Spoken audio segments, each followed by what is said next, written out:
Arti i fijes në një lek elegant që ma gjeps, titulloi ekspozita hapur në Muzeun Historik në qytetin e Shkodrës. Ky aktivitet vjen në kuadër të festës nëntorit. Drejtuesja e muzeut Melinda Laçaj tha se nëse nuk investojmë sot në histori dhe kulturë, humbasim atë që kemi qenë dhe çfarë jemi.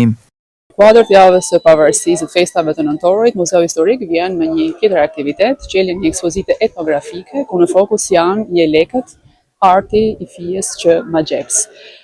U mendu kështu, sepse gjatë procesit të seleksionimit të objekteve që do ekspozonim, ishte gjithmonë një wow, sa i bukur, sa interesant, sa elegant, dhe rrjedhimisht erdhi krejt natyrshëm edhe kjo tematik është shumë e rëndësishme, sepse muzeu vërtet është vendi ku ekspozohen dhe ku vendosen objekte që nuk gjallojnë më, dhe aktivitetet e tilla janë një element që jetësojnë muzeun, jetësojnë traditën, e transmetojnë atë, dhe shumë rëndësishme kjo edhe për sa i përket fëmijëve dhe brezit të ri.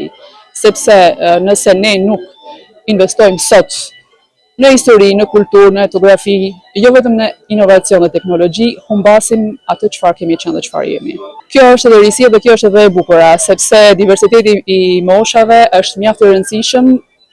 Por paçka moshave më madhore, interesi i muzeut është që pranë tij qasen fëmijët dhe moshat e reja brezi i ri.